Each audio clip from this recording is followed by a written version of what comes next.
Well, hello there. I'm Anne. I'm the default cook in my home, as well as a few corners of the internet. And today we are going to talk about cutting open pomegranates.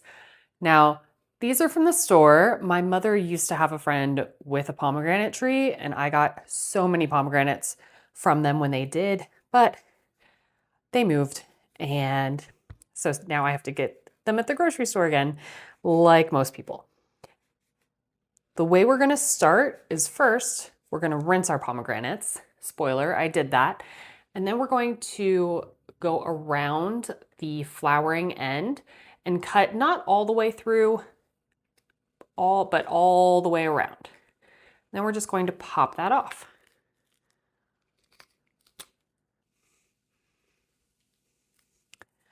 And if you didn't expose enough of the arils to see where the sectioning happens, then we just go a little bit lower.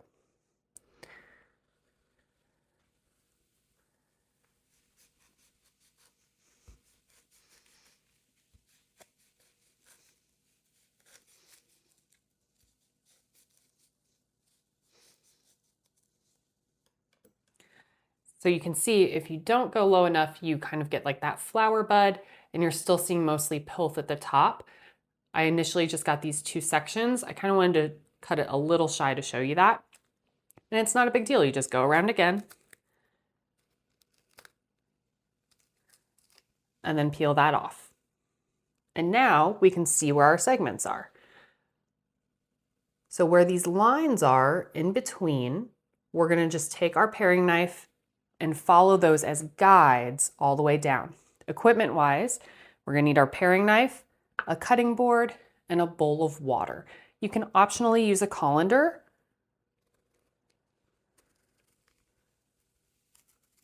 We're going to score these most of the way down.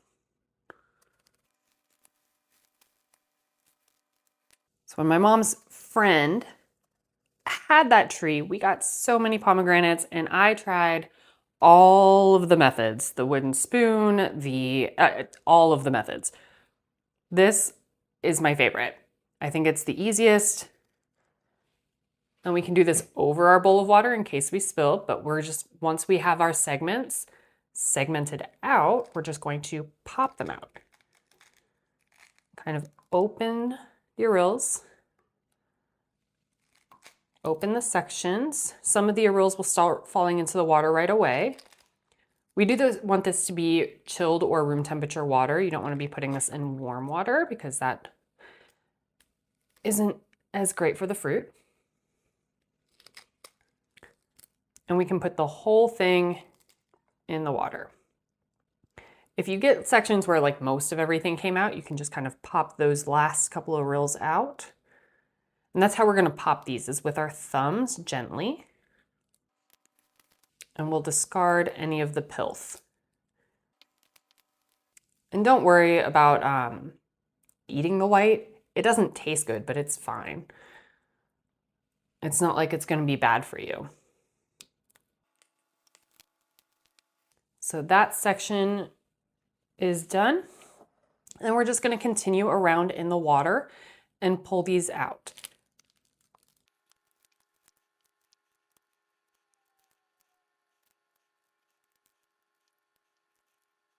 Once you get a section that doesn't have anything on it, just go ahead and set that to the side and discard it. We also get this center part out. You can see this is where that flower was. This segment would be really hard to hit with a wooden spoon. And that's part of the reason that I gravitate towards this water method instead. I also find that I bust less and have less where they break and have the juices come out with this method. But maybe that's me. Maybe I just hit it too hard with the spoon. But I find I have to hit it that hard to get them all out. Or to get most of them out. I still ended up using my hands anyways.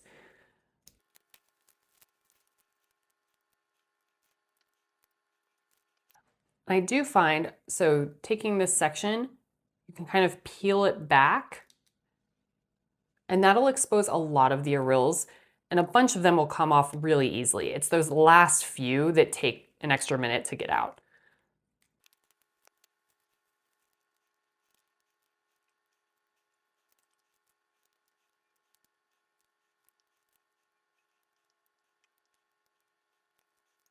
So I'm pulling at the around the outside of the casing.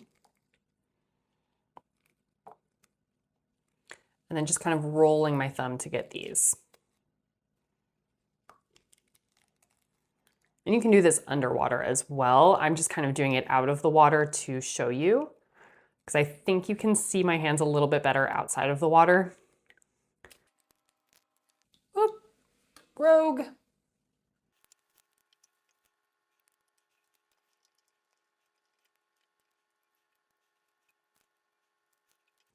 The other nice thing about water is that the pith floats while the fruit, the arils there that we eat, are what sinks. So it's really easy to separate the two. And it's nice that this isn't the majority of the weight of the fruit. Most of the fruit when you're buying these is the arils. So at the end of this, I'm gonna weigh these once I've dried them. I'm gonna do that. I'm gonna take a little break after we do this and let these dry a bit and weigh them, because I am curious how close we're going to get to the pre-done cups that they sell, which I think were on sale for like $9 today. These were on sale too for $3.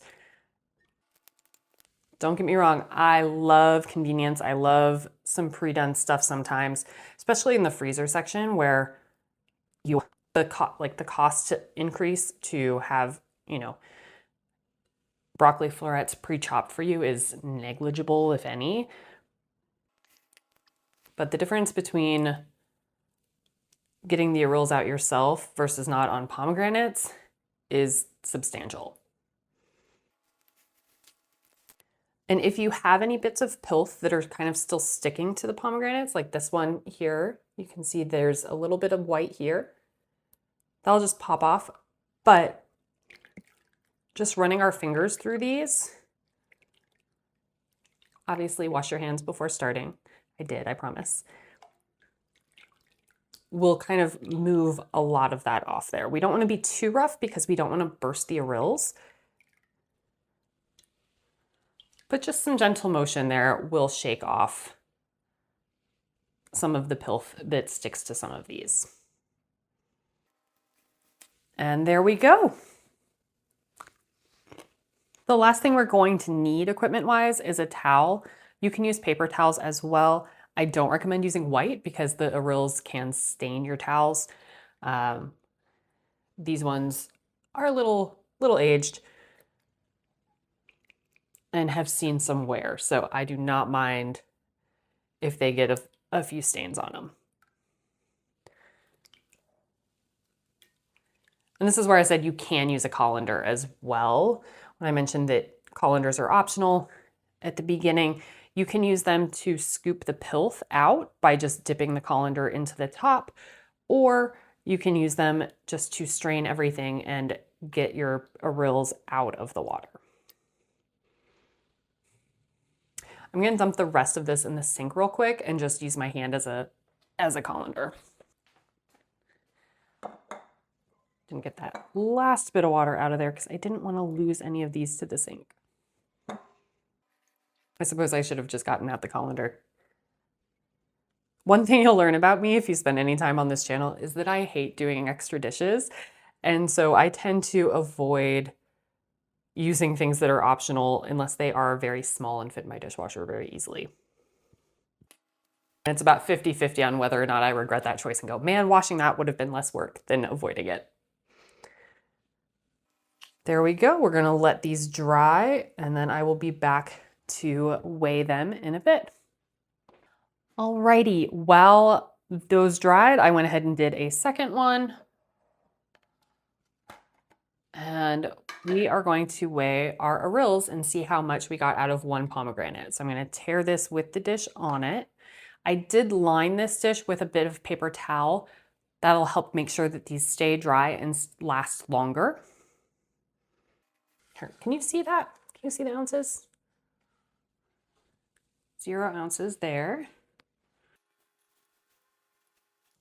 Whoop. Another one tried to run away.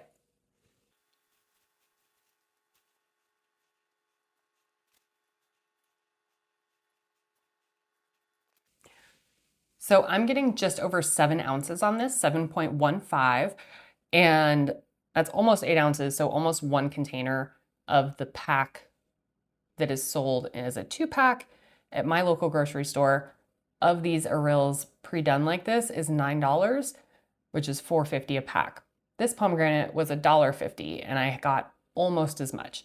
So we're talking about a third of a cost, maybe a little bit higher than a third since I got a little under the 8 ounces. But to me, that is well worth taking a few minutes to cut the pomegranate, put it in water, and do it myself. I also find that these last a little longer. I have this in paper towel to make sure that they stay dry. And the reason they last longer is because they were peeled fresh today, right? They didn't get peeled until I was ready to eat them. So these are great on your salads. They're great in smoothies, yogurt bowls. Use them wherever you like, and happy snacking.